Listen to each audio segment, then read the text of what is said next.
Bismillahirrahmanirrahim. Mes chers compatriotes, nous sommes ce jour où le silence devient une faute,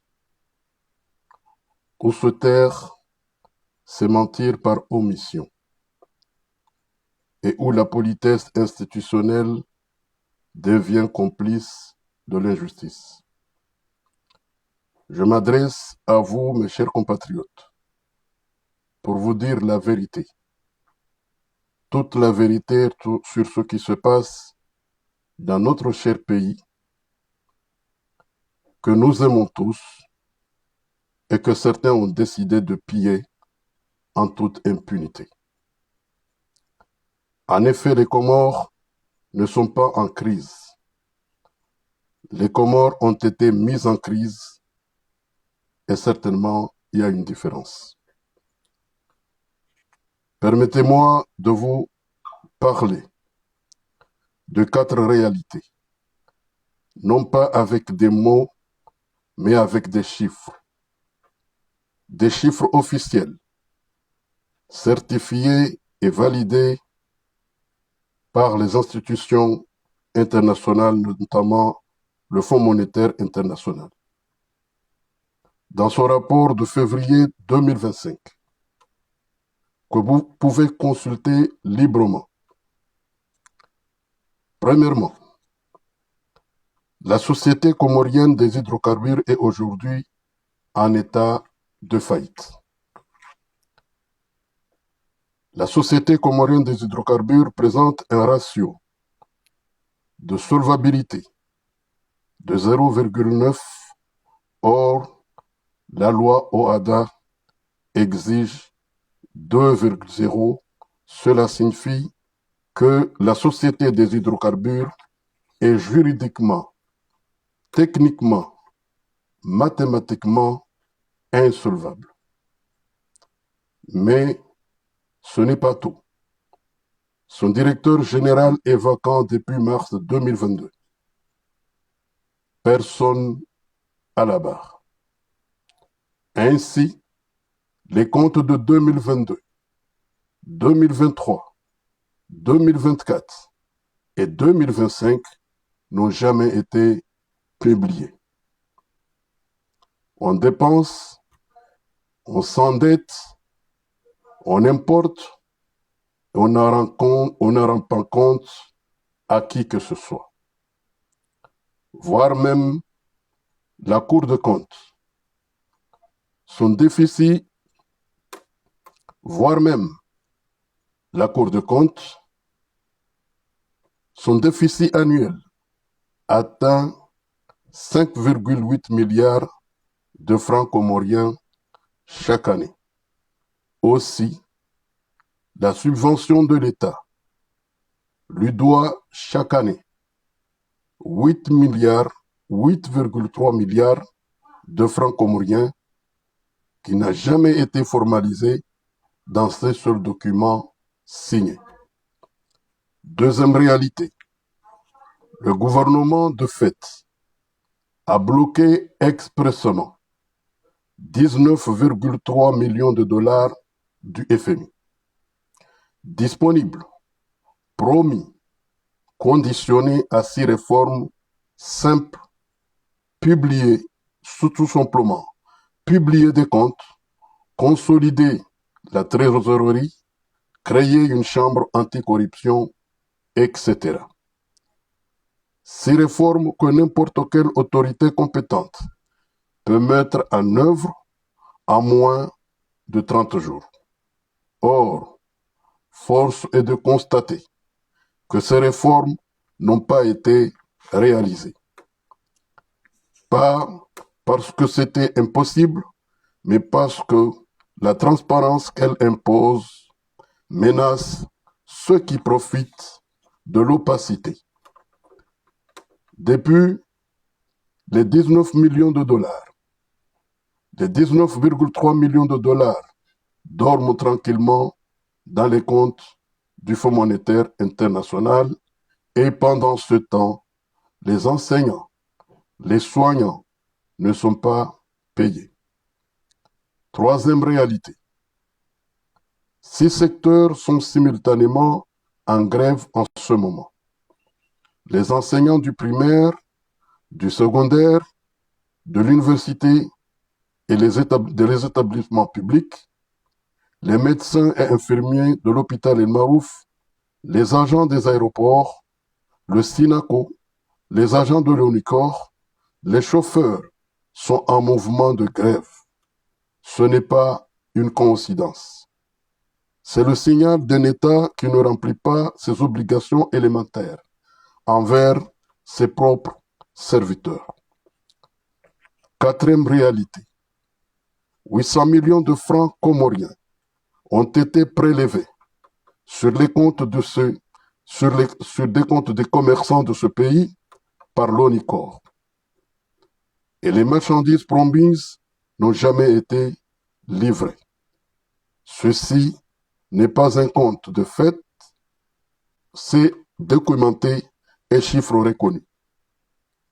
Les commerçants comoriens ont payé des acomptes pour des cargaisons de riz qui n'ont jamais quitté aucun port, ceci depuis plus d'1 an. Les auteurs sont libres, protégés et intouchables. Le colonel Azali Assoumani, je m'adresse à vous directement. Vous savez, vous avez entre les mains tous les rapports. Vous savez que la société des hydrocarbures est insolvable. Vous savez que le compte général de l'administration des finances n'a jamais été produit sous votre gouvernance. Vous savez que la Chambre anticorruption que le FMI exige reste une coquille vide. Or, vous continuez à gouverner ce pays par calcul, par opacité budgétaire. C'est votre stratégie, car la transparence menace les rentes. Parce que publier les comptes de la Société des hydrocarbures, c'est nommer les bénéficiaires du système. Parce que consolider le compte unique du Trésor, c'est tarir des calculs parallèles. Le peuple comorien vit aujourd'hui l'une des périodes les plus sombres de son histoire récente. Depuis samedi 9 mai, date de publication des nouveaux tarifs des hydrocarbures que vous avez imposés, notre pays sombre chaque jour davantage dans un climat de désolation, d'injustice sociale et de chaos généralisé. Cette décision antisociale et profondément injuste constitue une véritable déclaration de guerre contre une population déjà écrasée par la pauvreté, le chômage et l'effondrement du pouvoir d'achat. Cette hausse vertigineuse des prix du carburant a provoqué une onde de choc dans toutes les couches de la société. Les commerçants, les transporteurs regroupés au sein du mouvement Usukani Masiwa, les pêcheurs, les travailleurs, les jeunes et les familles modestes expriment aujourd'hui leur colère et leur désespoir face à une gouvernance déconnectée des réalités nationales. Comme vous le savez mieux que moi, que contrairement à votre narration, cette hausse n'est pas uniquement la conséquence des tensions internationales, des fluctuations du baril de pétrole ou des déséquilibres économiques mondiaux. C'est avant tout le résultat d'une gouvernance défaillante, opaque et politiquement protégée. Pourtant, les alertes existent depuis longtemps. Le rapport du Fonds monétaire met en lumière plusieurs dysfonctionnements majeurs au sein de la société Comore Hydrocarbures. L'audit de la Cour suprême de 2022 ainsi que les données budgétaires contenues dans la loi de finances 2026 dressent un tableau extrêmement préoccupant. Déséquilibre financier persistant, gestion peu transparente, dettes accumulées, absence de mécanismes rigoureux de contrôle et fragilité chronique de la trésorerie. Autrement dit, la crise actuelle n'est pas apparue soudainement, elle est le produit d'années d'improvisation et de mauvaise gestion. Le plus grave est que cette crise était évitable. Les images qui circulent depuis hier sont insoutenables. Elles montrent à ciel ouvert l'humiliation, la brutalité et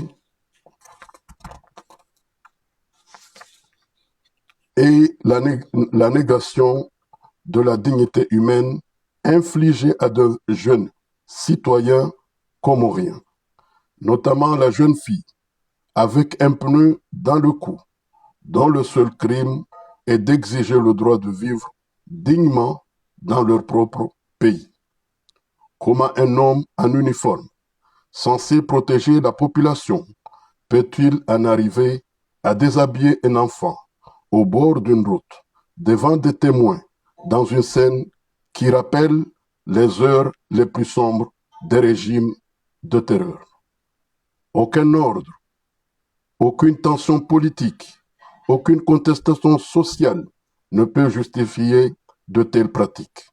Ce ne sont ni des méthodes de maintien de l'ordre, ni des actes de patriotisme, ce sont des actes d'humiliation et de violation qui déshonorent leurs auteurs et salissent l'image de notre pays. Un pays qui humilie sa jeunesse, détruit sa propre avenir, lorsqu'un pouvoir répond à la souffrance sociale par la peur, la brutalité et la torture publique, il avoue en réalité son échec moral et politique. Face à ces dérives moyenâgeuses,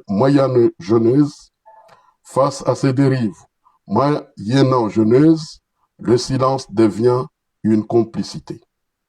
Chaque citoyen conscient, chaque parent, chaque responsable religieux, chaque intellectuel et chaque défenseur des droits humains doit condamner fermement ces violences indignes d'une nation civilisée.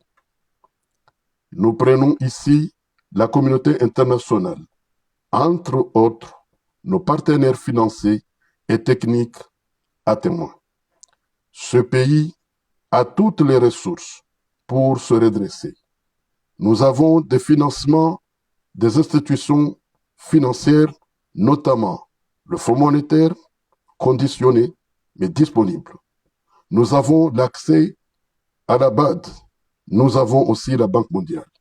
Mais nous avons le soleil, un vent qui pourrait alimenter les îles en électricité propre. Nous avons aussi une diaspora dynamique, prête à investir si on facilite les conditions.